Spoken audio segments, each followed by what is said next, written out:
Super 8 রাউন্ডে বাংলাদেশের সকল ম্যাচের সময়সূচি এবং বাংলাদেশের সম্ভাবনা কতটুকু, বাংলা সুপার 8 রাউন্ড পার হতে পারবে কিনা সেই নিয়ে আজকের এই ভিডিওতে কথা বলবো।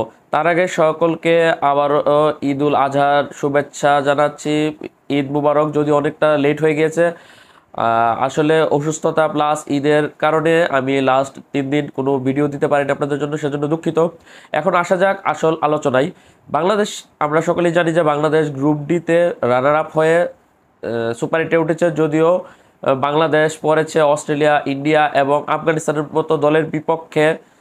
সেখানে বাংলাদেশ কতটুকু সম্ভাবনাময় রয়েছে, বাংলাদেশ 3 ম্যাচের কয়টিতে জিততে পারবে, সেটি এখন একটি প্রশ্নের বিষয়। প্রথমত যদি আমরা একটু সূচিটাকে নিয়ে কথা বলি, বাংলাদেশের 3টি ম্যাচের প্রথম 2টি ম্যাচ অনুষ্ঠিত হবে নর্থ এন্টিগুয়াতে, যেখানে স্যার ভিভিয়ান রিচার্ডস স্টেডিয়ামে 10,000 ধারণ ক্ষমতার এই স্টেডিয়ামে প্রথম 2টি ম্যাচ অস্ট্রেলিয়া এবং ইন্ডিয়ার বিপক্ষে অনুষ্ঠিত হবে। আগামী শুক্রবার 21 তারিখ প্রথম ম্যাচটি অস্ট্রেলিয়ার বিপক্ষে হবে এবং বাংলাদেশ সময় 22 তারিখ রাত 8:30টার সময় অনুষ্ঠিত হবে বাংলাদেশ এবং ইন্ডিয়ার ম্যাচটি। এবং 3 দিন বিরতির পর আগামী 25শে জুন মুখোমুখি হবে বাংলাদেশ আফগানিস্তানের বিপক্ষে সুপার 8-এর নিজেদের শেষ ম্যাচে।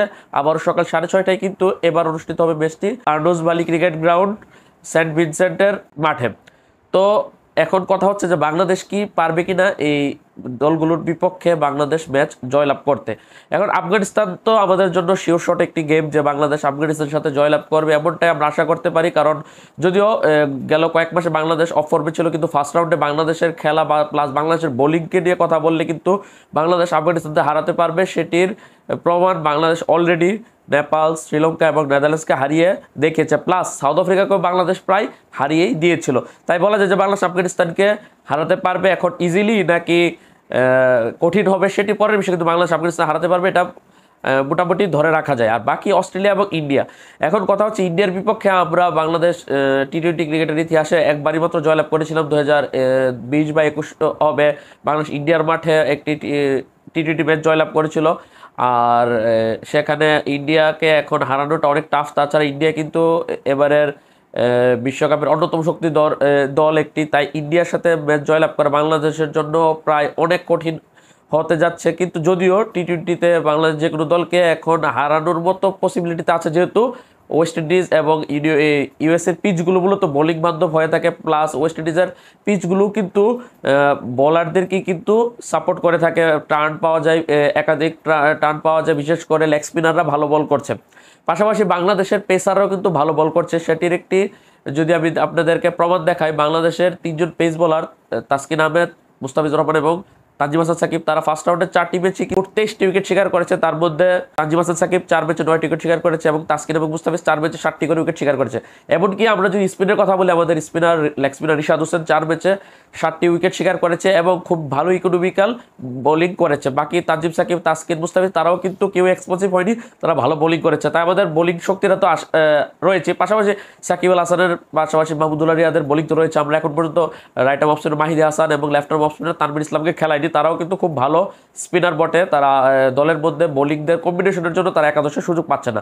এখন ইন্ডিয়াকে যদি বাংলাদেশ হারাতে হয়, বাংলাদেশকে বোলিং দিয়েই জিততে হবে। বাংলাদেশ যদি তাদের সাথে জয়লাভ করে বোলিংয়ের কারণে জিতবে, এবং যদি বাংলাদেশ হারে তাদের সাথে ব্যাটিংয়ের কারণে হারবে। বাংলাদেশ ইন্ডিয়া ম্যাচের মধ্যে অবশ্যই ইন্ডিয়া ফেভারিট, কিন্তু বাংলাদেশের সুযোগ রয়েছে ইন্ডিয়াকে হারানোর। অপরপক্ষে বাংলাদেশের যে প্রথম ম্যাচটি অস্ট্রেলিয়ার বিপক্ষে অনুষ্ঠিত হবে আগামী শুক্রবার বাংলাদেশ সময় সকাল 6:30টায়, সেই ম্যাচে অস্ট্রেলিয়াকে বাংলাদেশ হারানোর সম্ভাবনাটা খুবই ক্ষীণ। অস্ট্রেলিয়া টি-20তে অন্যতম শক্তিশালী দল, সকলেই আমরা জানি, এবং ফার্স্ট রাউন্ডে তারা কীরকম খেলেছে আমরা সেটাও জানি। আর অস্ট্রেলিয়াকে বাংলাদেশ টি-20তে মোট 4বার হারিয়েছে। 2021 সালে খুব সম্ভবত ঘরের মাঠে মিরপুরে বাংলাদেশ অস্ট্রেলিয়া টি-20 সিরিজে বাংলাদেশ 4 আগে তাদেরকে হারিয়েছিল। যদিও সেই মিরপুরের ধানক্ষেত মার্কা ক্ষেতের মধ্যে বাংলাদেশ হারিয়েছে, এবং বিশ্বের ক্রিকেট আলাদা। তারপরও বলা যায় যে ওয়েস্ট ইন্ডিজের পিচ যেরকম বিহেভ করছে, সেই হিসেবে বাংলাদেশ যদি তাদেরকে এরকম মিরপুরের ধানক্ষেত মার্কা পিচ বা নিউ ইয়র্কের মতো পিচ যদি বাংলাদেশ পায়, তাহলে অস্ট্রেলিয়াকে বধ করতেও বাংলাদেশের খুব কঠিন হবে বলে আমার মনে হয় না। আর বাকি যেটা বললাম যে আফগানিস্তানের সাথে বাংলাদেশ জয়লাভ করে, বাকি অস্ট্রেলিয়া বা ইন্ডিয়া দুটি দলের মধ্যে যদি একটি দলকে বাংলাদেশ হারাতে পারে, তাহলে 3 ম্যাচে 2টি জয়লাভ করলে কিন্তু বাংলাদেশের সেমিফাইনালের স্বপ্ন রয়েছে। আমি বলছি না যে বাংলাদেশ সেমিফাইনালে উঠে যাবে, কিন্তু বাংলাদেশ আশা করতেই পারে, বাংলাদেশ সমর্থকরা আশা করতে পারে আমি মনে করি যে আমি ব্যক্তিগতভাবে মনে করি বাংলাদেশ অবশ্যই আফগানিস্তানকে হারাবে এবং ইন্ডিয়া বা অস্ট্রেলিয়ার যে কোনো একটি ম্যাচে বাংলাদেশ একটা অঘটন এবার বিশ্বকাপে ঘটাতে পারে। যদিও ইন্ডিয়ার সাথে বাংলাদেশ এবং অস্ট্রেলিয়ার সাথে বাংলাদেশ ম্যাচের মধ্যে দুটি ম্যাচই কিন্তু অস্ট্রেলিয়া এবং ইন্ডিয়া অনেক ক্ষেত্রে তারাই ফেভারিট, বাংলাদেশের সম্ভাবনা খুবই ক্ষীণ।